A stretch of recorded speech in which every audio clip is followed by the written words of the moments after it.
Bonjour à tous, bienvenue et pour la dernière après-midi de ce colloque. Donc je vais laisser Daniel Folliard modérer cette dernière partie. Donc Daniel Folliard est professeur des universités de Paris, l'ARCAS, CNRS. Il travaille sur l'Empire britannique 19e siècle, première moitié du 20e siècle, dans une perspective transimpériale et globale, en portant une attention particulière sur les archives visuelles.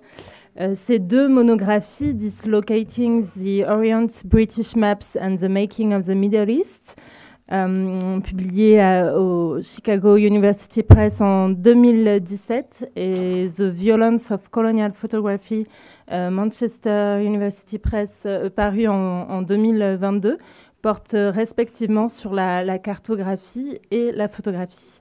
Merci Daniel, et bonne suite de colloque à tous. Merci beaucoup pour l'invitation, ce splendide événement, la visite d'hier.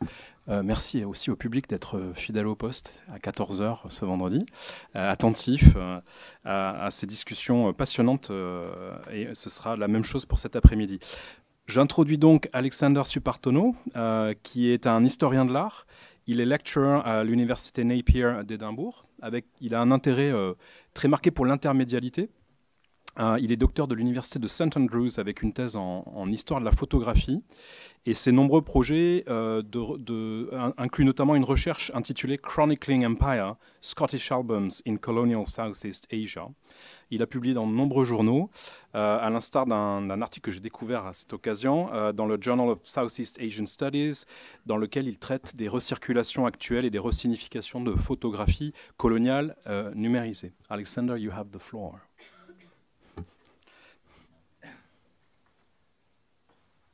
Thank you. Good afternoon, everybody. This is a hard task to start a panel after lunch, so I'll do my best to keep you awake. In the wake of competitive archaeological treasure hunt in the 19th century, the camera was a device welcomed by colonial power for its capacity to provide a faithful description and truthful impressions of the ancient Hindu-Buddhist temples and antiquity in Southeast Asia. So, because of that, the 19th century photographic activities in the regions that typically carry what I call as a proto-archaeological agendas. So this is the map that I start to develop since 2018, and I keep updating this map. There's so many things that we can discuss from this map, but in this context, I will specifically discuss from the perspective of the circulations of archaeological photograph from Java. So this map of photographers' mobility in 19th century Southeast Asia showcases some names such as John Thompson, Emil Gesell, Isidor van Kinsbergen, and Cassian Sevas, whose works play a significant role in shaping archaeological praxis and establishing antiquarian scholarships in and from Southeast Asia. So this map also indicates, that's our topic today, the circulations of archaeological photographs beyond their status as scientific documents, as their production, the productions of this archaeological photograph was less colonial government sponsor and more private, and this is most importantly, commercially initiated. So in this light, photo albums as the main physical, organizational, structural, and narrative context of 19th century photography in Southeast Asia become significant to understand the evolving convention of archaeological photographs. As you can see on the slide, the album not only dictates the use value of the Borobudur temple here, but also formulates the mode of picturing the archaeological site as well as shaping photography cultures in the colony. So this is the multiple use values of archaeological photograph. So the arrival of the camera in the Dutch East Indies in the colonial Indonesia, by the way, in 1840s was archaeological in purpose, actually. So when Jurian Muni failed to operate the first daguerreotype in Java between 1840s and 1841, and none of his photographs survive, his expedition report states that, I quote, "Photography is able to serve to make faithful reproductions of Javanese antiquities," end quote. So in 1845, Muni published an article entitled "Some Contributions to the Research of Antiquities in Java."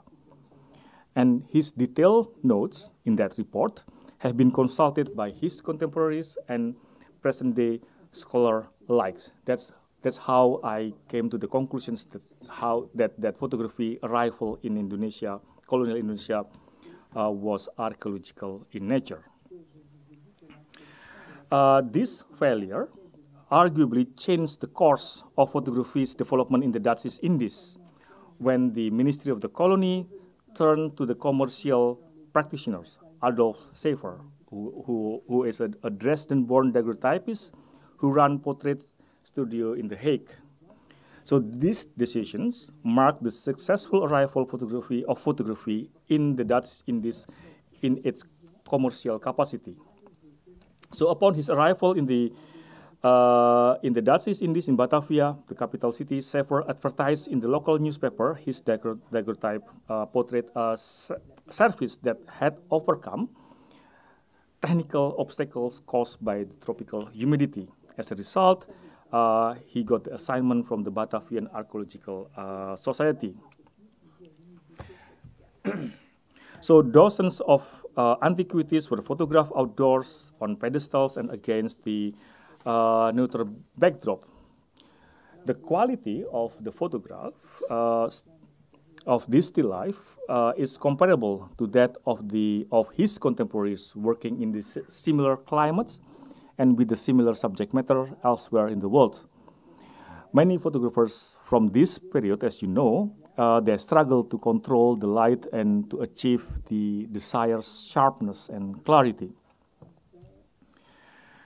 Sefer also employ multiple angles to depict the same stone figures, as you can see on the slide, in different ways. In doing so, he reminded us of his agency, that we look at this artifact through him. Therefore, his role was not only to record and document, but also to display his subjective encounter with the status of the Hindu gods. So, but Sefer, he struggled to operate the device at the actual site of the archaeological site of Borobudur in central Java. He faced technical issue with the darkroom, there is no enough water, and so on and so forth. So he failed to photograph the whole structures of Borobudur in one plate, and because of that, he got fired. So, and then he started working again as the commercial photography. That's my point here, is that that he became the first commercial photographer in the Dutch Indies whose only known portfolio was of unsatisfactory photograph of Javanese antiquity.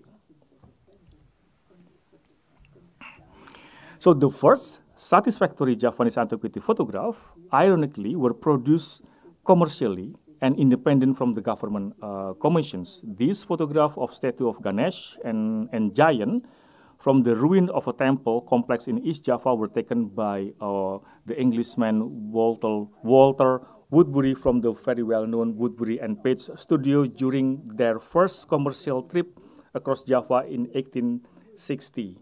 where they stop in several cities, offer their service to the local populations, and take this kind of photograph for commercial purpose. So this 15 years gap between Munich failures and Woodbury's success was related to the advancement of photographic technology and technique in the 1850s, mainly, as you know, as the wet collodion process and the album and print. So the first satisfactory Japanese antiquity photograph arguably were made possibly by the professionalizations of photography that usher in its transformations into a commodity and commercial enterprise. So commercial photographers had already been competing for the clientele and mastering the technique of working in the tropical conditions and cater to their clientele's aspirations since early 1850s in the Dutch East Indies.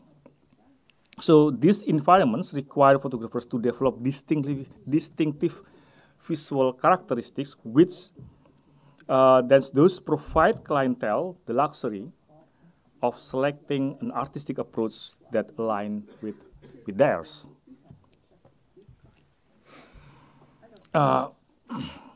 The photograph by Woodbury and Page on the left and Isidor van Ginsberg on the right, as you can see on the slide, demonstrate contrasting approaches to photographing Japanese antiquities in the period in discussions. On the left was part of the studio activities collecting principal view in Java for their commercial portfolio. On the right was one of Ginsbergen's first photograph of for the Archaeological Society. Ginsbergen photograph depicts an outdoor display of stone sculpture from East Java. So both photographs are album and prints with a slight gloss and sepia color tones typical to this album, to this medium. So Woodbury and Page prints inclines toward golden brown, whereas Ginsbergen's move toward the dark purples of the that characterize the album and print. Their choice of sepia tones reveals not only their artistic preference, but also their view of the object photograph. Woodbury and Page photograph are well known for their clearness and finish, referring to a bright and sharp image. There is a balanced distribution of light to reduce contrast, so everything inside the frame is perceived as equally important.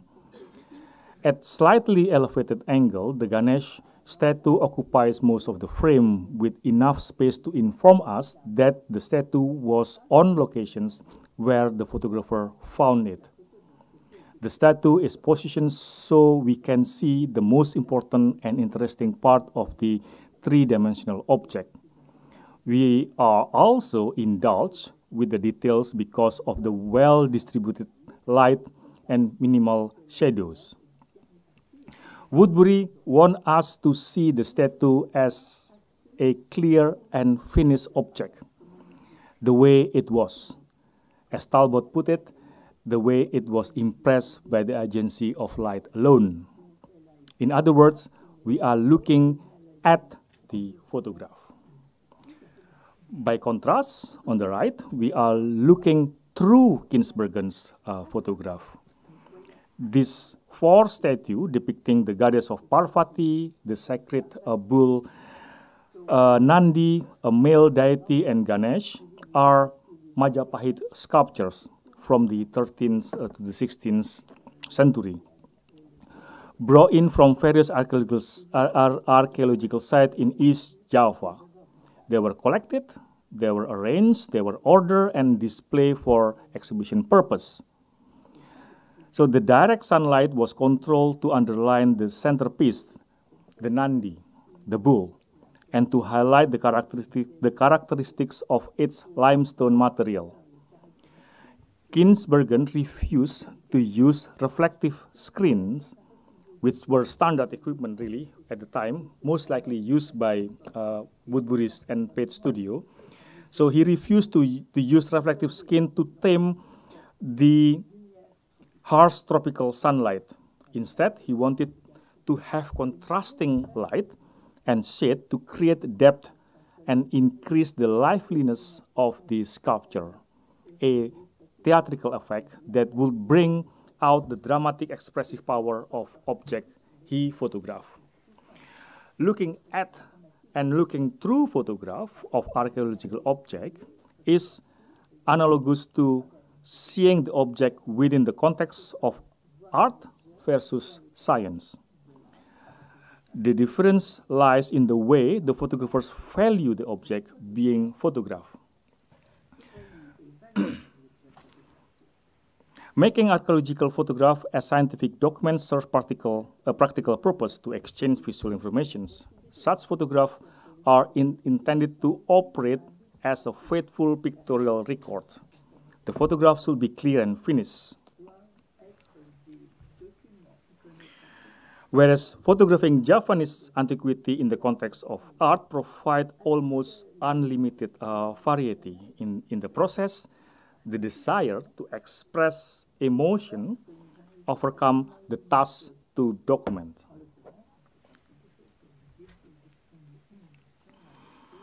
Woodbury and Page's photograph from the temple ruin was included in the studio's album available for general purchase and was also produced as a carte de visite and placed in a carte de visite album photograph. Their format and material context underline their value as object of curiosity with commercial potential. Although their first known Javanese antiquity photographs are dated in 1860, Woodbury and Page had already traveled across Java on commercial photography expeditions in 1857, the same year of their arrival on the island. Ginsbergen, on the other hand, had lived in Java for more than 10 years before he photographed Javanese antiquity. The length of his stay in Java likely contributed to his understanding of the value of those archaeological objects and sites for both the Dutch and the local populations.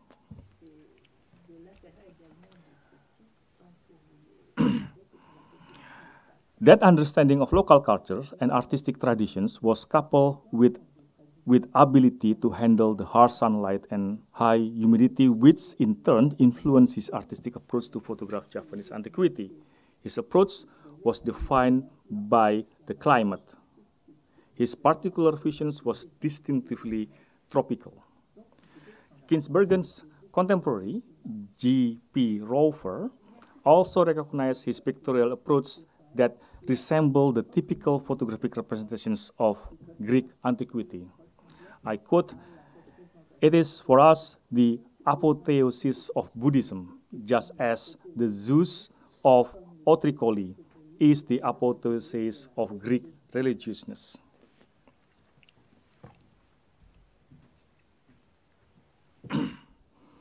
In this light, Rover was disappointed by Javanese photographer Kasian Sefa's photograph as the Prambanan temple complex as he felt they failed to match the magnificence of the object they represented and become mere mechanical reproductions. As the first librarian who initiated photography collections at the KTLV in Leiden, Rover collected and studied Javanese antiquity photographed by Ginsbergen and Sevas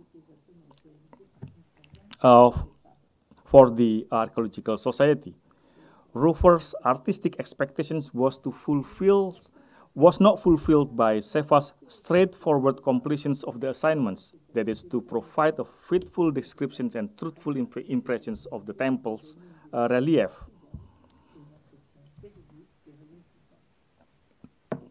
However, archaeologist G.P.H. Vogel, writing in 1921, acknowledged Sevas' photograph as, I quote, "the first clear photographic coverage of Hindu Javanese temple," end quote, from which Vogel was able to amend inaccurate archaeological descriptions and therefore challenge previous interpretations of the relief.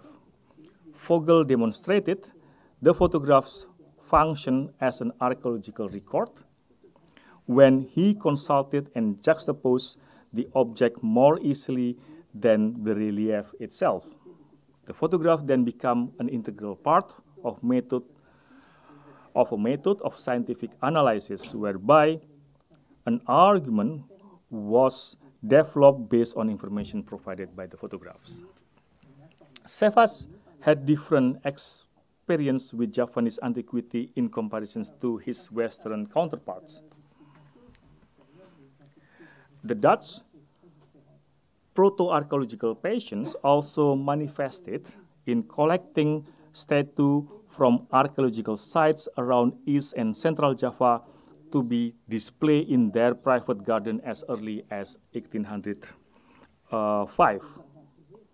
Many photographs of the homes of Dutch residents and Javanese royalty in Yogyakarta and Surakarta, this is Central Java, depict statues almost certainly taken from nearby archaeological sites as the main features in their gardens, you can see here on the slide.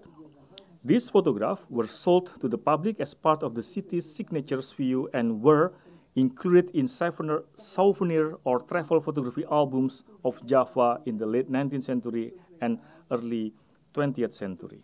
So this kind of photograph gains wider circulations as but one of the examples of the principal views from the region. Cephas himself included photographs of the Dutch residents' garden in his portfolio albums on the Candi Mendut Temple. That's the album you can see on the slide, as well as the palace and the cityscape of Yogyakarta. The photograph of Javanese antiquity gardens, some of which predated the official archaeological project, influenced Cephas' approach in photographing archaeological sites. Kasian Cephas was appointed, he is a Javanese, was appointed the Yogyakarta court photographers in 1871 when he was only 26 years old. And one of his first projects, most likely commercially motivated, was to photograph Borobudur. Since the first attempt in 1845 by Cephas' Borobudur photograph was arguably the first photograph that successfully captured the magnitude of its overall structures while also allowing the renderings of its detail. This photograph was widely circulated and cemented Cephas' status as the photographer of the Javanese antiquity.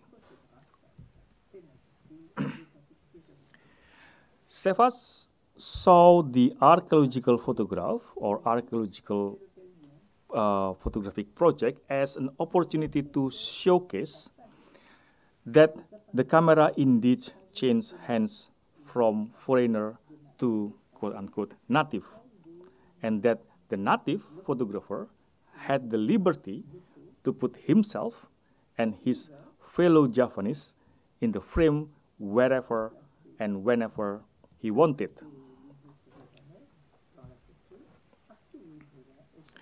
Cephas' earliest Borobudur photographs include a view of the temple terrace with him ascending the steps in the focal points.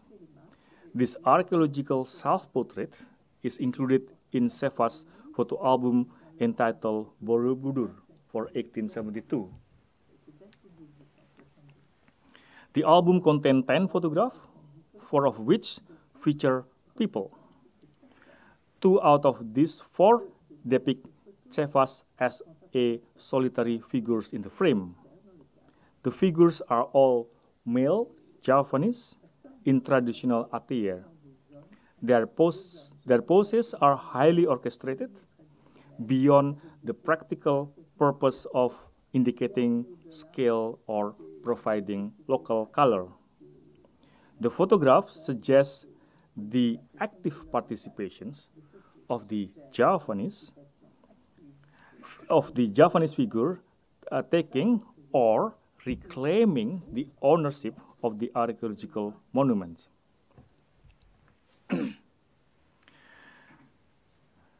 Similarly, in the Prambanan publication, almost 2 decades later, from the 1890s, Cephas included 9 photographs that did not depict relief and employ them beyond their archaeological purpose. They illustrate the hierarchical structures of the colonial society in which the locals perform manual labor while the self-made man,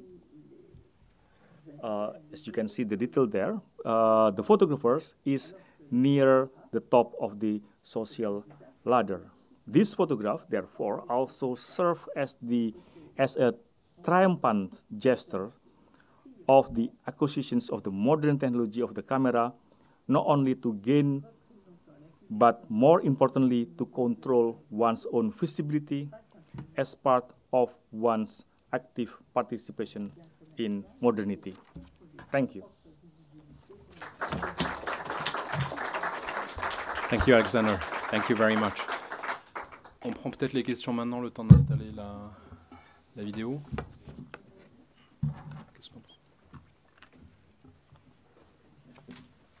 Okay. So you can... We are going to question or we move to the next one? I can actually move. Okay. Yeah, we'll take the questions after the video. The second one. Yeah, if that's fine.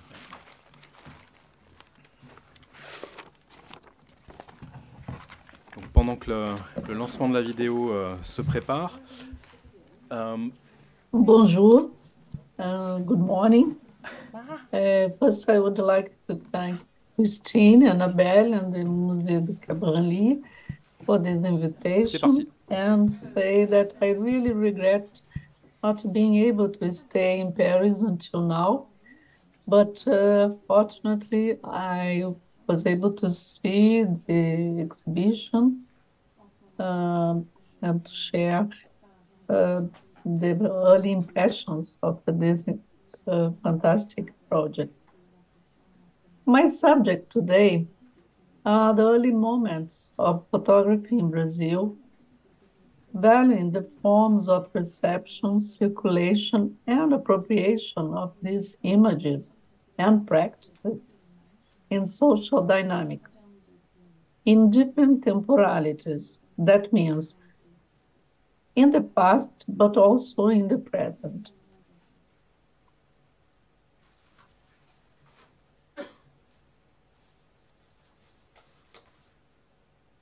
So I began with these 2 photographs. One is a Brazilian native brought to France in 1843. He was named José by the press reporting the anthropometric research at the Museum of Natural History. The other, living in the streets of São Paulo, is part of the social landscape at this Latin American big city, his city. One was portrayed by Eugène Tiesson, the other by his friend Marco Aurélio. We still call these 2 images as photographs, although their raison d'être and their immateriality indicate new practices and imaginaries in our visual culture. So why are they here, side by side? Do they have something in common? Well, both men are Brazilians homeless. And they had been in front of a photographic device due to cultural experiments. In different circumstances, they were portrayed under the idea that photography should be an art available to all. But the constraint and the agreement expressed by their bodies and regards clearly demonstrate the complexity of this conception. The idea that photography should be an art available to all all persons, but also all purpose, is well known. It was born in 1839, and we still use the sentence to conceptualize the medium, although with different approach to its social implication.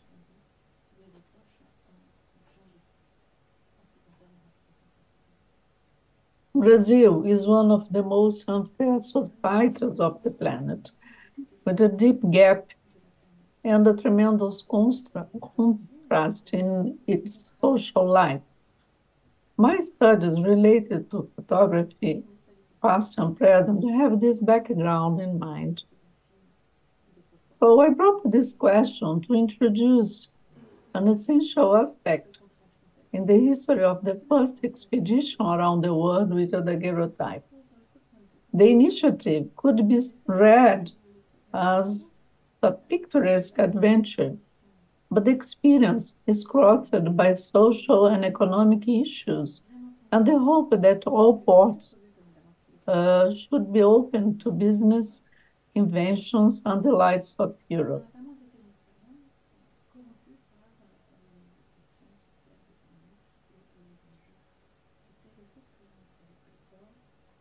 The long duration predicted and the route followed by hydrograph, the previous name of the project, were like other travels around the world at the time.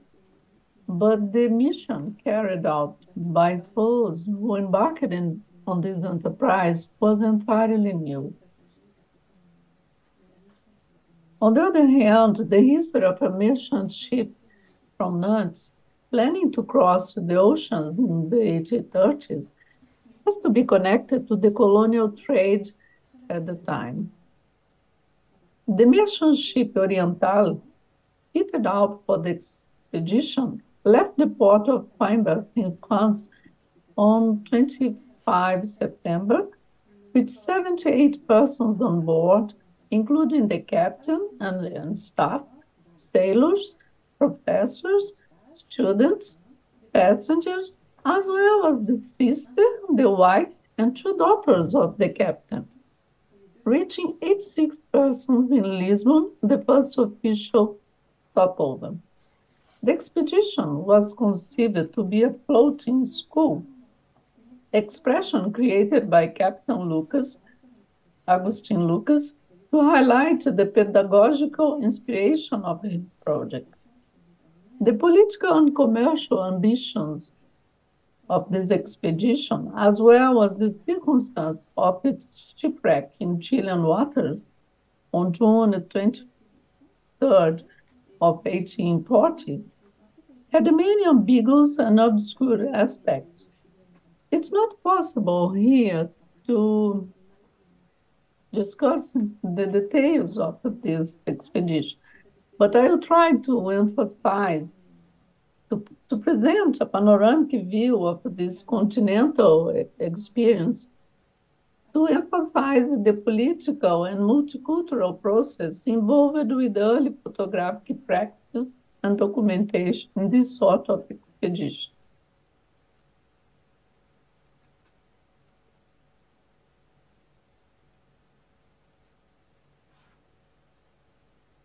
The Oriental Hydrograph was the first school ship. It already existed one for the Marine, the Navy, the French Navy, but it was the first school ship aimed to train French and Belgian young apprentices for commanding positions in their merchant navy. It was a commercial and colonial enterprise, and all innovative resources should be added to this mission. Preparation started in 1838 and took almost 2 years, counting with the support of French and Belgian ministers, other naval authorities, and the King Leopold I in person.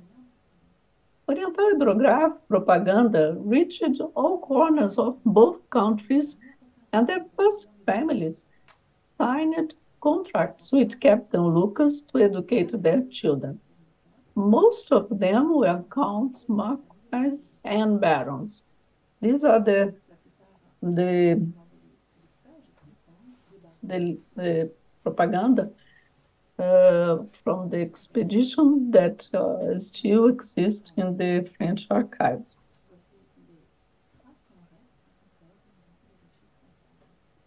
Newspaper editors were engaged to report everything related to the expedition.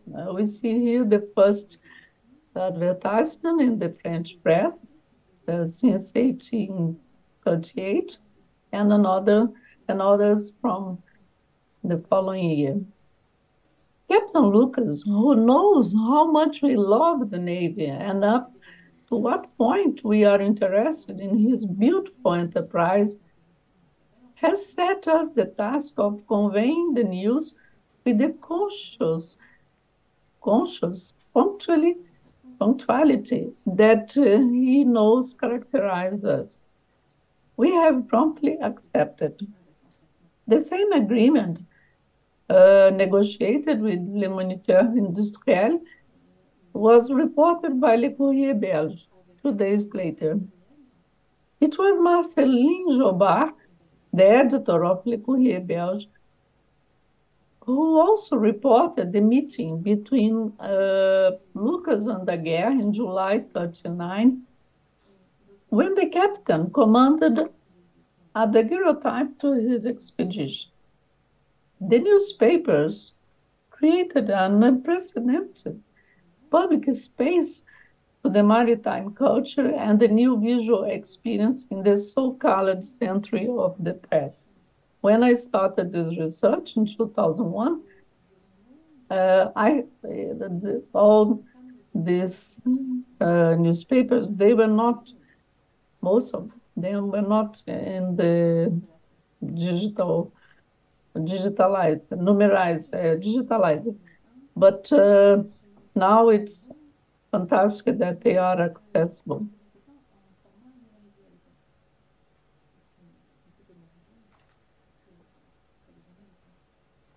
During the travel, as soon as possible, letters sent by Captain explained that everybody on board was well, except for seasickness. These reports depicting a positive atmosphere were published by the newspapers, as well as the letters sent home by novices and passengers. They clearly reinforced the expedition propaganda. But other letters sent by commanders and ambassadors and consuls of France and Belgium to their authorities in Europe reported a completely different scenario, with the absence of adequate studies and all sorts of indiscipline on board. The apprentices disobeyed the officers' orders and failed to carry out cleaning activities and other minor tasks. Crossing the ocean, the Atlantic, towards South America, the youths experienced boredom and fightings, coming with duels and desertions. Professors abandoned the project. The expedition then was harshly criticized and its failure predicted by some of the authorities. Here is an image of the that shows the discipline on board very strict, but it's not connected to the Oriental Hydrograph specifically. But the second one is a travelogue found in recent years by a friend from Chile, and that unfortunately it was sold in an auction and we don't know where it is now. But it shows clearly the ambience of this expedition in the view of one of the students. And the whole board of the Oriental Hydrograph, as well as others, the board, all the equipage, are in the Loire-Atlantique, les archives départementales de Loire-Atlantique. because they had been saved and sent back to France. Oh, sorry.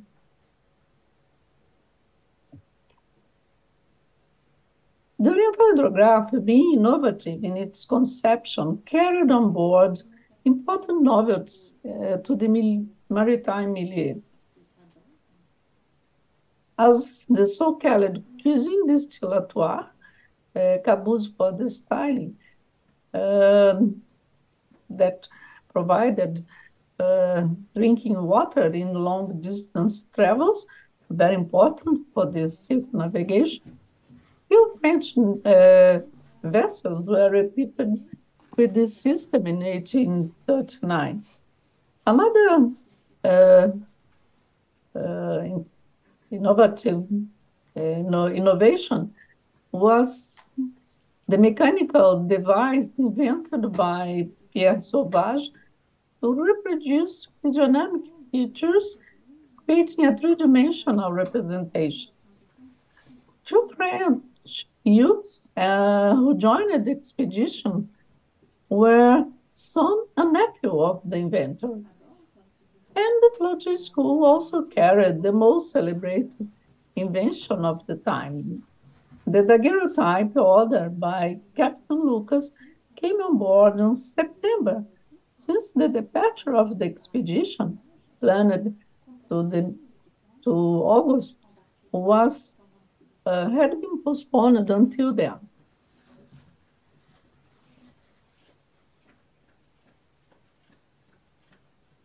The oriental hydrograph would be then the first circumnavigation to record this sort of emblematic travel by photographic means.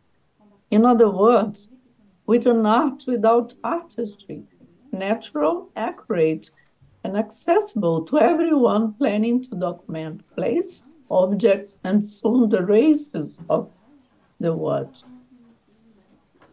Demonstrations were arranged at the ports visited, preceded by articles published by the local press, and before crossing the Atlantic, attempts with the device were made at the coast of Senegal and Tenerife Islands. The first demonstration then had been made in Lisbon as to the Queen Maria II. And then they made, but as it was not successful, the first demonstration, they made it attempts in the coast of Africa, and then they crossed the ocean to make another demonstration in South America. The invention of the daguerreotype and soon the arrival of the expedition with the invention on board had been enthusiastically received by the South American press and authorities. A photographic trial has finally crossed the Atlantic, reported the Jornal do Comércio about the first demonstrations in the center of Rio de Janeiro. The daguerreotypes on the left is a contemporary printed reproduction, but in the right one is a reproduction made in 1880 by the famous photographer Max Hayes, and this reproduction was found by this research some years ago, and it's very interesting because it's much more clear. The image is much better than the reproductions we already had of this daguerreotype. And the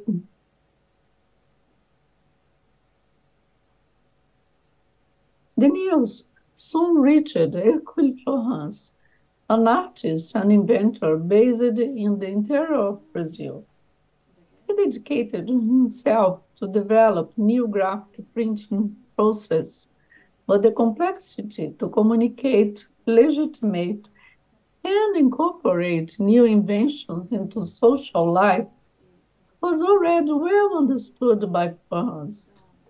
he soon realized that the forms of recognition and the conflicts of priority to the invention, related to the invention of photography, were geopolitical issues used here an expression of our time. He was really shocked with the news because he thought he could have the same recognition for his efforts that had not been completely understood at the time, and also didn't get the support he wanted in Brazil and especially in France. The news, research about Scott Soy has analyzed and disseminated over the last 50 years the writings and experiments of Philippe, among which the photographic process he invented in 1833. Today, the Philippe Institute and researchers from different areas and countries are studying this valuable documentation, now transcribed and available to us. The manuscripts are translated, but also the images and the drawings are being analyzed with the most advanced technology in the University of São Paulo, Évora laboratory named Hercule, and other places. So there is no doubt anymore that he invented a process in 1833, something that Boris Passoy had difficult to prove, to convince people at the time in the 70s or the 80s, as we were very much centered in European inventors.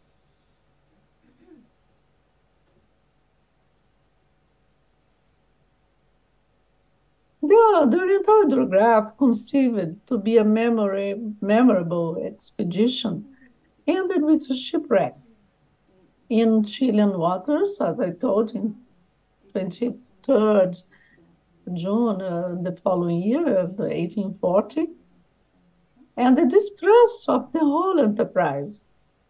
No one died. Maritime records were saved, but the captain was suspected of having caused the accident to avoid debts due to the failure of the expedition. He had no teachers anymore. Many students have left, so it was a real problem for him to continue the expedition. Although it was a circumnavigation voyage and one of the famous shipwrecks in Chilean waters, the experience was completely absent in the naval historiography, especially Les Annales Maritimes de France at the time. Not counting here the first trace reported 50 years ago by Adrien Carré, the naval physician who first intended to rescue this initiative. So trying to identify the true, the false, and the fictions in history, as suggested by historian Carlos Ginzburg, I explored this singular experience, bringing to the present some means for its memory and oblivion. The travel had been presented as an official enterprise since the beginning, despite the fact it was a private business, joining a controversial long-distance captain, 2 ship owners from Nantes, and a wide network of public and private interests. In short, I believe that this fantastic experience had been kept in the shadows just because it was seen at the time as a real disaster for the image of the French and Belgian navies, as well as the honor of their authorities and families. In South America,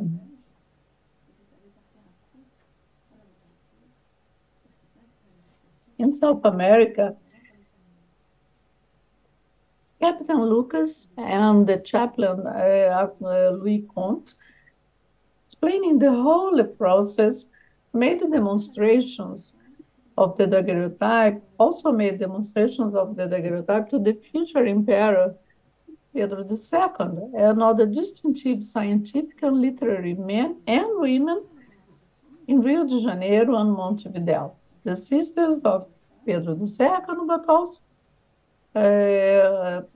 women in Montevideo.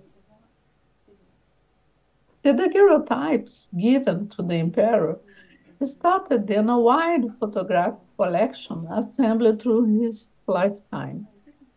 This collection is located now in the National Library and is included by UNESCO in the Memory of the World Register. The daguerreotypes were kept by the emperor, were not donated with his collection. And but some years ago, they were sold by his descendants to another private collection. And there are still a lot of discussion about the date and the authorship of these daguerreotypes. Although we have the source commenting the experience, the demonstrations, there are some discussions if these three daguerreotypes kept by the emperor were from Oriental hydrograph. And one of them sure is not, for sure is not. But the two ones that are, one of them seen here, I strongly believe that are from this experience. So, to conclude, I would like to highlight the new approach to our photographic heritage and the source provided with digital images by public institutions like Biblioteca Nacional, with this Brasiliana Photográfica, and private institutions like the Instituto Moreira Salles has assembled now a huge collection of 19th century photographs, but also photographers' archives. In Brazil, these new approaches are deconstructing myths that since 19th century underpinned the idea of an harmonious nationality.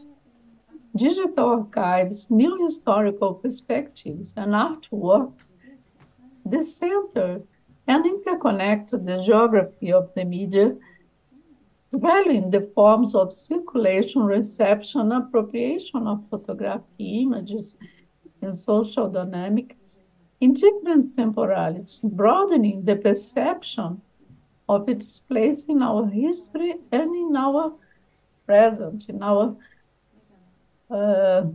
moment when we are deeply discussing the structural racism in the Brazilian society and all over the world.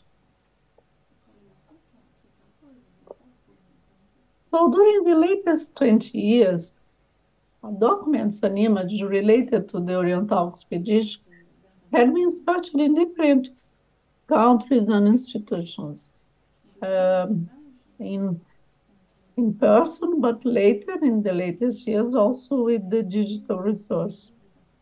In 2019, Centro de Fotografia de Montevideo published the book in Portuguese, Spanish, and English versions in printed and free digital editions. So I sincerely congratulate a public institution like them, but also like the Branly Museum, to make photography and its history available to all with a contemporary approach to what is to be available to all in our visual culture. So thank you for your attention, and I am open to questions if you are able to do, or you can write to me if you need any other information. Thank you.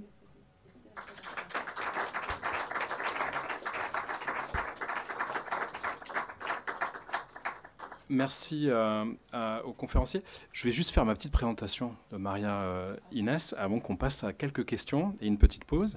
Elle est professeure attachée au laboratoire d'histoire et images de l'Université fédérale Fluminense dans l'État de Rio de Janeiro au Brésil. Bonjour.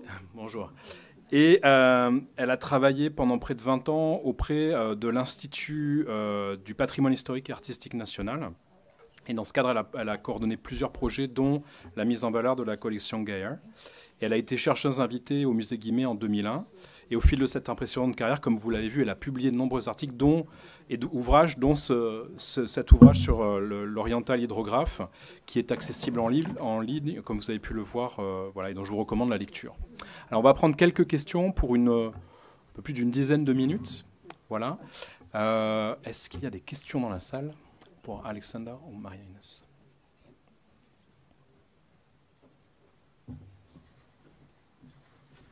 Alors, j'ai peut-être lancé, moi, une question.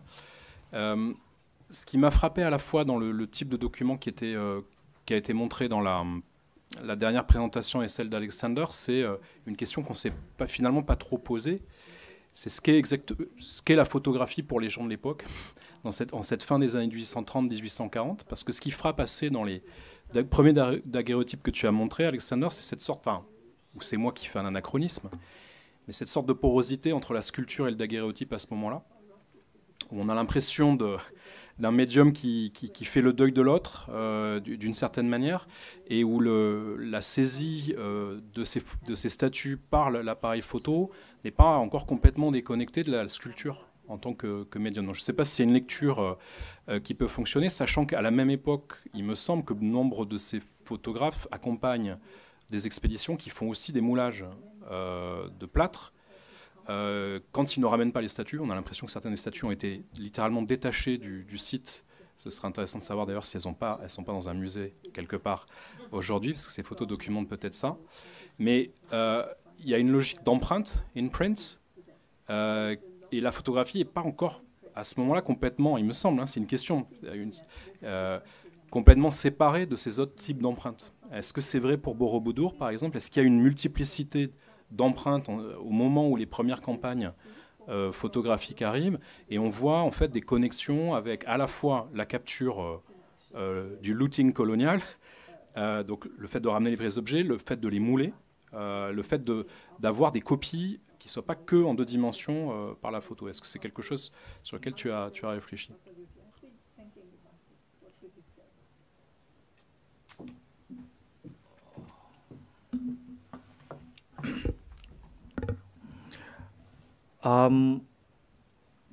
I term that as the proto-archaeological patient.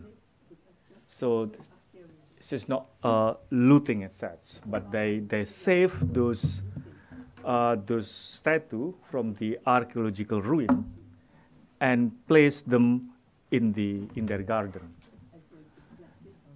So then, when the official archaeological expedition started, that's when the looting started. Then start to transfer them in a more systematic way. And my argument is the photograph create the popularity of those objects, of those archaeological objects. So that's the connection. It's become more and more popular to the point that those archaeological objects, those statues, become part of the diplomatic gesture So, for example, when the king of Siam visited Java in the 1880, something like that, the Dutch colonial governments give the king of Siam the head of Buddha from Borobudur as a diplomatic gesture, because they want to start this trade agreement with the Siam. So that's, I believe, I don't have enough evidence to support my argument, but I believe that photography play a significant role to this kind of the distributions of knowledge about the existence of certain archaeological objects in Java.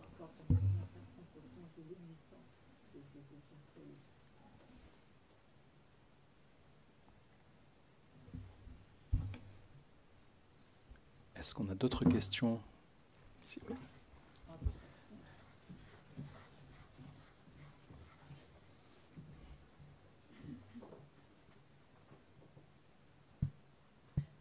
Thank you very much for your intervention. I was wondering because the tensions between. I was wondering about the tensions between the Dutch Orientalists at this time that were in really. On entend mal avec le micro, c'est peut-être utile. Je ne sais pas si la batterie je vais parler est en un français peu. Parce que je vais me ça saute mieux. Un peu. Je ne sais pas s'il y a un autre micro qui marche mieux. Allô, non, ça va? Oui. Oui.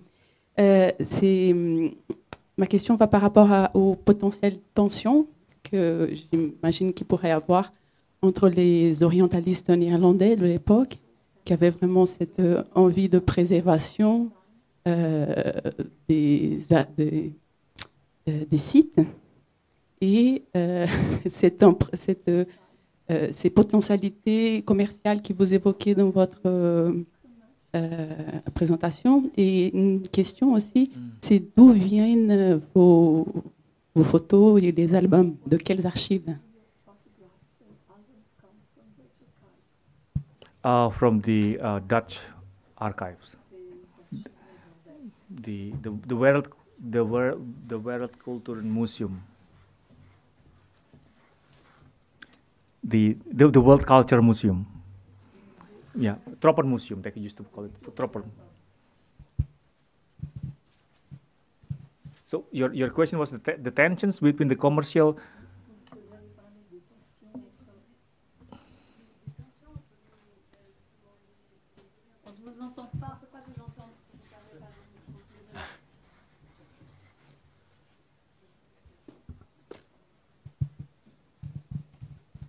En fait, ça m'a fait penser si vous aviez pris dans votre recherche, pris en compte des tensions entre les savants orientalistes néerlandais de cette époque et ces entreprises commerciales s'il y avait des tensions en fait, aussi, ça c'est pas un sujet, je ne sais pas.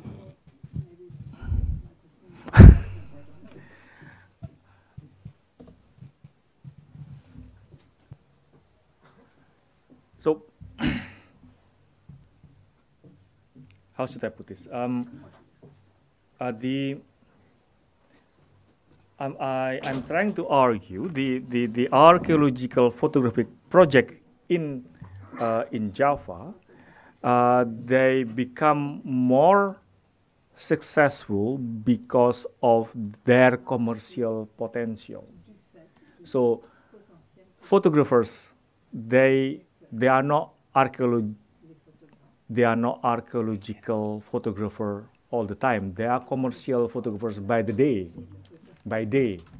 So they run commercial enterprise, and on top of that, they also did archaeological project.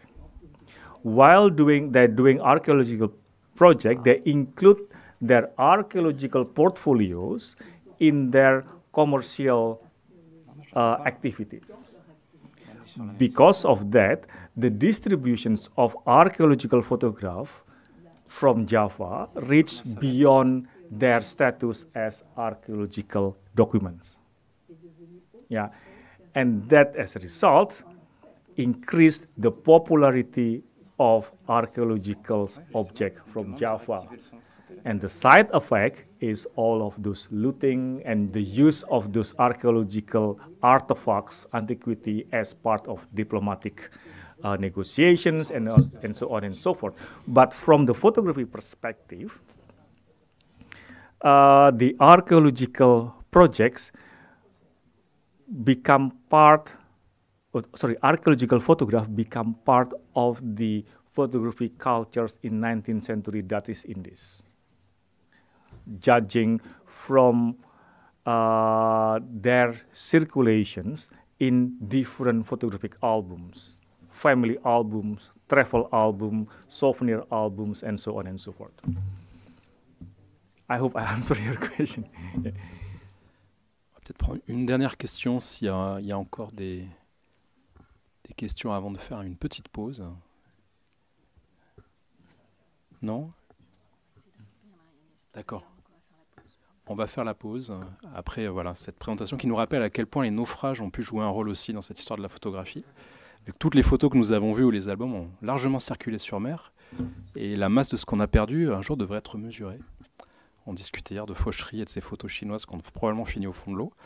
Voilà. On fait une petite pause d'une dizaine de minutes. Merci Alexander et Maria.